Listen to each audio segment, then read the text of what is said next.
Ингушетия среди 20 регионов попала в первый этап в реализации регионального проекта «Информационная инфраструктура» в рамках нацпроекта «Цифровая экономика». Об этом на встрече с главой Ингушетии Юнусбеком Евкуровым сообщил председатель Комитета транспорта, энергетики, связи и информатизации Ислам Аздоев. Все социальные объекты и органы власти в рамках нацпроекта будут подключены к широкополосному интернету. Также на встрече затронули вопрос деятельности отдела по развитию транспортного комплекса региона и отметили необходимость заменить изношенный автопарк. Так, общественный транспорт республики на 70% находится в изношенном состоянии. Нам удалось АТП совместно с новым руководством с коллективом поговорить, что снизились их затраты ежегодные, которые они производят ежемесячные. Это позволило немного улучшить их финансовые показатели. Естественно, с той помощью, которая оказывается из республиканского бюджета, полностью закрыта задолженность по заработной плате. Есть у них сейчас и деньги на запасные части. То есть вот работа автотранспорта не вызывает никаких опасений, что она может быть сорвана.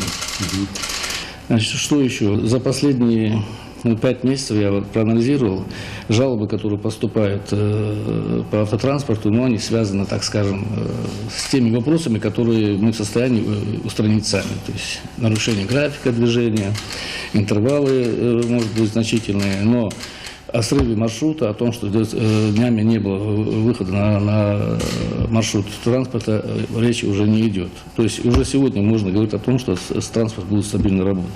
Какие есть вопросы, которые мы не в состоянии самостоятельно решить без вашей помощи и без помощи транспорта? 70% транспорта изношенный.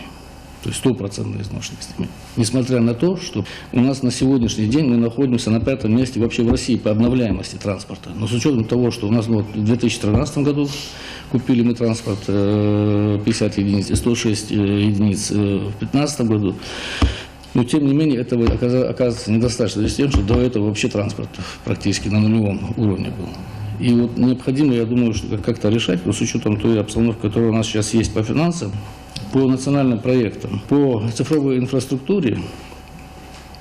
В этом году где-то планируется в июне-июле состоится федеральный контракт для оснащения широкополосным интернетом социально значимых объектов. Туда входят все школы, туда входят все органы власти, туда входят все медицинские учреждения, в том числе и ФАПы. Ингушетия попала в первый этап. В связи с тем, что качественно были подготовлены документы, их всего 20 регионов. Мы попали в этот первый этап, и вот сейчас после торгов в 2019 году здесь эта работа начнется. Разработать дорожную карту по 10 автобусов в год. Для этого надо с Минпромторгом проговорить, как это будет. Это мы уже, все это есть. По 10 автобусов в год, чтобы мы обновление автопарка делали. Хорошо.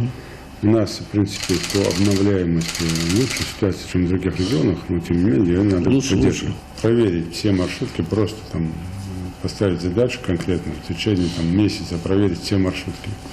Разделить их на 3 категории. Те, которые там находятся в зеленой зоне, те, которые находятся в оранжевой зоне, и те, которые находятся в красной зоне. Вот те, кто в красной зоне, их надо просто запретить выезд на линии. На это тоже обращаю внимание.